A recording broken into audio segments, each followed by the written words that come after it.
Retour en direct sur le plateau de la quotidienne de Crimes et Faits divers. Avec nous en direct sur ce plateau, Maître Benjamin Gelaer. Bonjour. Bonjour. Merci d'être en direct avec nous sur ce plateau. Vous êtes l'avocat de Julie, qui est la deuxième fille qui a été victime des agissements de Michel. Je voudrais qu'on dise d'abord un petit mot sur Michel pour bien comprendre en fait dans quel contexte on était. C'est un contexte un peu particulier parce que Michel était vraiment au-dessus de tout soupçon. C'était un ancien sportif. Il avait fait le Paris-Dakar. Il avait monté ce centre qui était un centre qui avait l'agrément du ministère. C'était quelqu'un qui était très imposant au sens psychologique. Exactement. Alors Michel, si vous voulez, c'est un éducateur qui s'occupe de ce pôle qui est le pôle d'excellence en fait qui est labellisé en tout cas pôle excellence et l'agrément pôle excellence de la Fédération française de moto. Et Michel, c'est un peu, si vous voulez, la star du milieu de la motocross, puisque c'est quelqu'un qui est extrêmement connu dans le milieu. C'est quelqu'un à qui on fait toute confiance pour former les jeunes hommes et les jeunes femmes pour devenir des athlètes de haut niveau. Michel, l'éducateur, c'est également quelqu'un, par exemple, à qui on fait confiance. On y reviendra notamment en 2014 pour recevoir en grande pompe les homologues chinois dans le cadre de partenariats pour vraiment...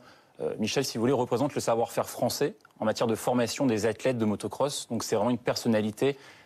la personnalité la plus importante dans le milieu sportif en motocross. Ce qui veut dire aussi que personne n'a de soupçons ou d'entendu de choses sur lui à ce moment-là? Alors, si vous voulez, les premiers faits s'agissant de Pauline, qui est la première victime, c'est 2007-2008, et moi, ma cliente Julie, c'est 2009-2011. Pour la première fois, c'est Pauline qui va évoquer les faits en janvier, le 4 janvier 2011. Pauline n'en peut plus et elle profite en fait de l'avenue du DTN, qui est le directeur technique national adjoint. C'est le numéro 3 très précisément de la Fédération française de moto. Le DTN vient sur un événement, Pauline le rencontre et lui dit le 4 janvier, écoutez, je n'en peux plus, j'ai été victime de faits de viol et d'agression sexuelle à la part de Michel, cet éducateur. Et pour la première fois, la parole se libère. Immédiatement, ce numéro 3 de la Fédé indique, donc ça ressort de l'enquête criminelle de la cour d'assises. Moi, j'étais pas en charge du dossier d'assises, mais je m'occupe du second volet, le volet de la responsabilité de la Fédé. Le numéro 3 va voir le président de la Fédération française, puisque dans son audition, le numéro 3 dit aux gendarmes, dès le 4 janvier, dans la foulée, j'ai été voir le président de la Fédération française de motocross et je lui ai indiqué ce que je venais d'entendre. Ce qui veut dire action rapide. Exactement. Dans le cas présent. Le numéro 3, très rapidement, transmet l'info au numéro 1. Le président de la Fédé, il transmet également l'info au numéro 2. Donc ça, c'est l'enquête pénale qui le révèle, puisque numéro 1, numéro 2, numéro 3 de la Fédé ont tous les trois été entendus dans le cadre de l'instruction criminelle.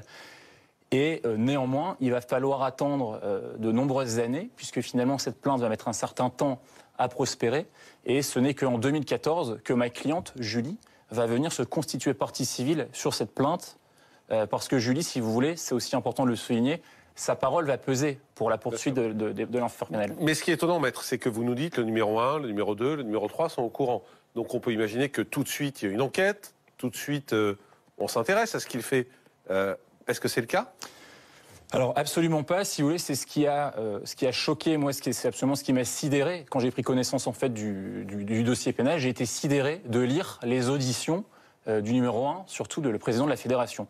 Et c'est sidérant, mais je vais revenir, mais surtout, j'ai pas été seul à être sidéré, puisque l'avocat général, qui est le procureur de la République devant la cour d'assises, l'avocat général a lui-même, dans ses réquisitions aux assises, indiqué que s'il avait été juge d'instruction dans ce dossier, on aurait retrouvé dans le box des accusés les représentants de la Fédération française de moto.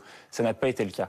Et par exemple... Mais ça veut dire qu'il va continuer à exercer, il va continuer à être reconnu, il va continuer à avoir les agréments nécessaires, malgré ce qui a été dit. Exactement. Pour la chronologie, si vous voulez, en septembre 2012, le président de la Fédération française est entendu, donc un peu plus d'un an et demi à peu près après la première plainte, et le président de la Fédé dit sans gêne, oui, j'ai été informé dès le début de l'année, dès janvier 2011, non, je n'ai rien fait. Et pire, il vient indiquer expressément, j'ai donné pour instruction à l'ensemble de mes équipes de ne rien faire, de ne surtout pas parler du problème. Mais pourquoi ? Parce que sa seule réponse, elle laisse quand même pantois. Il vient dire, le président de la Fédé, à l'époque, parce qu'à partir du moment où il n'y a pas de plainte pénale, moi, je ne fais pas œuvre de justice. Et s'il n'y a pas de plainte pénale, ce n'est pas à moi de régler le problème. Il indique même qu'il attend... Juste, excusez-moi, maître, mais c'est intéressant ce que vous dites, mais est-ce qu'il a tort ? Est-ce que c'est à la Fédération de faire justice? Alors oui, il a tort, si vous voulez, parce que la Fédération française de moto, comme toutes les fédérations françaises, ce sont des entités publiques qui sont en charge de l'exécution d'une mission de service public. Et toute personne qui est en charge de l'exécution d'une mission de service public, un président de fédération, un fonctionnaire, ça va de celle qui est à l'accueil dans les mairies au plus haut niveau de l'État, d'accord. Il y a l'article 40 du Code de procédure pénale qui impose à toute personne qui est chargée de l'exécution d'une mission de service public, ce qui est le cas des fédérations sportives, de transmettre sans délai au parquet et au procureur de la République toute information susceptible de constituer un crime ou un délit. Donc ça veut dire qu'ils auraient dû, eux, transmettre ces informations au parquet? Exactement. C'est-à-dire que dès le 4 janvier 2011, le DTN adjoint, entre guillemets, c'est le seul qui a fait la navette d'information au président, mais il aurait même dû lui-même, le DTN adjoint, écrire au parquet. Et le président, lorsqu'il est informé aux alentours du 10 janvier 2011, il aurait dû tout de suite, si vous voulez, c'est pas à lui de faire le tri en ce qui est, c'est grave ou pas. Hein.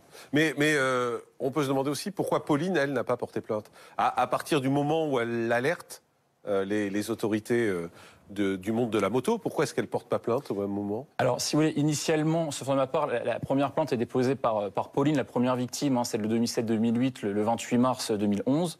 Moi, ma cliente, dans un premier temps, évoque la difficulté, mais c'est vrai que c'est très difficile on le sait, on le voit notamment dans l'actualité récemment, c'est très difficile, si vous voulez, que la parole se libère. Et finalement, justement, c'est pour ça, et c'est pas du tout un reproche, bien évidemment, pour les victimes, mais c'est pour essayer de comprendre, parce que elle fait le pas, en fait, d'en parler. C'est pour ça, donc on se dit, à partir du moment où elle en parle, en plus à la hiérarchie du monde de la moto, on aurait pu imaginer que la plainte suivait dans la foulée. Alors, il y a deux acteurs, il y a deux victimes, il y a Pauline et Julie. Moi, concernant ma cliente Julie, si vous voulez, elle, effectivement, dans un premier temps, va évoquer ces faits.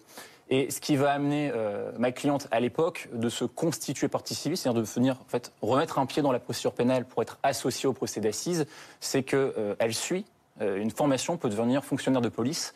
Et c'est très parlant, c'est qu'effectivement, c'est au cours de ces cours qu'elle devient fonctionnaire de police, où elle prend le courage, si vous voulez, de faire preuve de résilience pour s'associer à cette démarche. Et juste pour en terminer effectivement sur le rôle de la fédération, il faut noter que plainte en mars 2011, 2014, Michel reçoit les caciques de la Fédé avec les homologues chinois pour faire valoir son savoir-faire. 3 ans après la plainte. 3 ans, et tenez-vous bien, 2017, pour la première fois en 2017, la Fédération française de moto retire l'agrément à ce centre. Donc 6 ans après. 6 ans après. Pourquoi est-ce qu'il retire l'agrément au centre, alors même qu'il y a déjà eu un premier procès d'assises et que le second est en attente? Cet agrément est retiré uniquement parce que Mediapart fait une enquête extrêmement bien ficelée sur ce qui se passe au sein de ce centre. Et donc il faut attendre en réalité un article de Mediapart pour que l'agrément soit retiré 6 ans après. C'est édifiant. Et d'un mot, maître, on en est où là?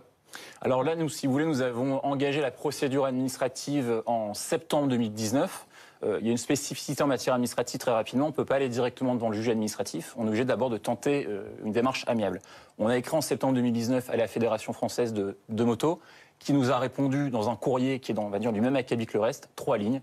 Nous sommes surpris sur le fond de votre demande. Nous ne donnerons pas suite à votre sollicitation. Le tribunal administratif aujourd'hui de Paris, qui a transmis à Cergy Pontoise, le dossier est en cours d'instruction, donc nous attendons. Ça fait 1 an et demi, on n'a toujours pas la moindre ligne de la part de la Fédération. On espère que ça va faire bouger les choses, en tout cas peut-être d'être venu là. Merci maître Benjamin Gelaher d'être venu.